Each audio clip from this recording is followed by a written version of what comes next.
বর্ধমানের আয়ুষ গ্রামের এক কোণে দাঁড়িয়ে আছে এক আশ্চর্য পাঠশালা। নাম তার সদাই ফকিরের পাঠশালা।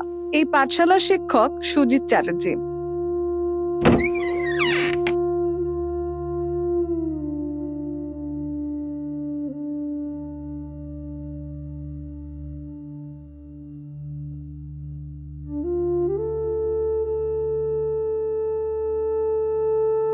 সবাই তাকে চেনে 2 টাকার মাস্টার মশাই নামে।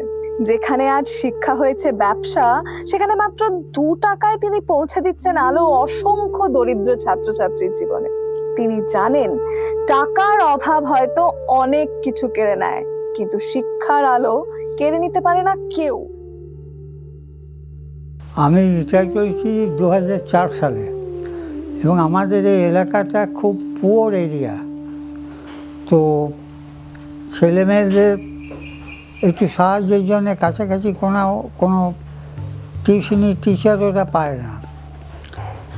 তো আমার কাছে ওরা এসে হাজির হয়েছিল আমি রিটায়ার করার পর। তো আমাকে এসে ওরা বললে যে স্যার আপনার কাছে পড়বো।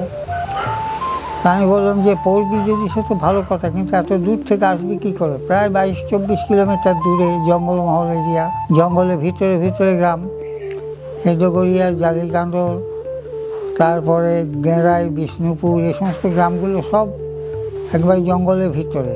কেউ হয়তো অপরের জমিতে চাষ করে দিন মজুরি করে সংসার চালায়, কারো হয়তো অল্প কিছু জায়গা জমি আছে সেইটাতে ফসল ফলিয়ে সংসার চালায়, আর অন্য কোনো জীবিকা নাই।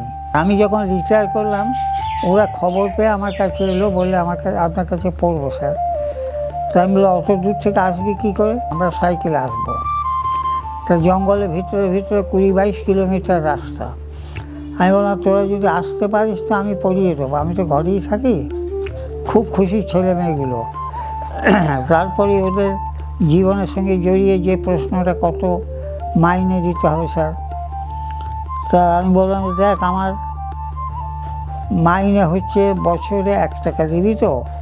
ওরা খুব খুশি, বলে হ্যাঁ স্যার দেবো, আপনাকে তার সঙ্গে 4টে করে চকলেট দেবো। তো সেই শুরু আমার 2004 সালে।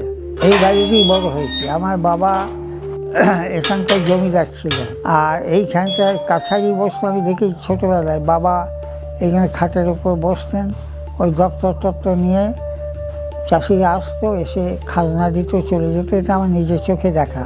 আমার কাকা ফুল কাকা, উনি হেতপুর কলেজের প্রফেসর ছিলেন পল সায়েন্সে। তো ওনাকে দেখে আমি অনুপ্রেরণা পেয়েছিলাম। তো আমি যেতাম ওখানে হেতপুর কলেজে, ওর কোয়ার্টারে গিয়ে থাকতাম। এবং ওই যে উনি পড়াতেন তখন ওখানে কলেজের ছেলে মেয়েদের বাড়িতে পড়াতেন, আমি দেখতাম। দেখে আমার ইচ্ছে হয়েছিল যে আমি পড়াবো ছেলে মেয়েদের। সেই থেকেই আমার এই পড়ানোটা শুরু হয়। তো 2 টাকায় শিক্ষকতা কেন, এটাই প্রশ্ন। 2 টাকা মানে আমি, আমার ইচ্ছে ছিল কোনো পারিশ্রমিক নেবো না ওদের কাছ থেকে, কিন্তু পড়ানোর ক্ষেত্রে গুরু দক্ষিণাটা নিতে হয়। দক্ষিণা না নিলে শিক্ষা সম্পূর্ণ হয় না।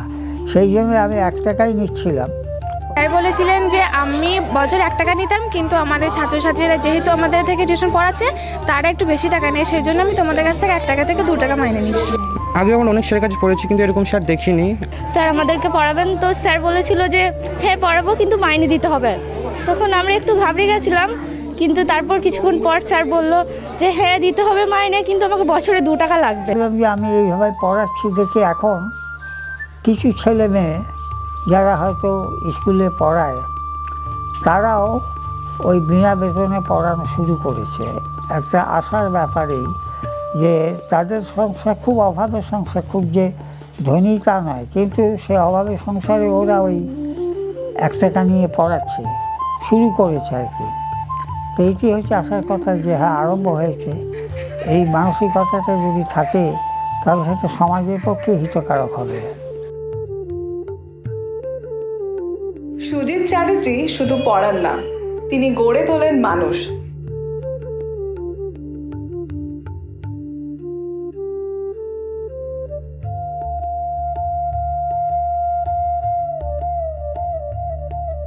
তিনি প্রমাণ করে দেন সত্যিকারের শিক্ষক মানে শুধু জ্ঞান ভান্ডার দিয়ে দেওয়া নয়, সত্যিকারের মানুষ গড়ে তোলা।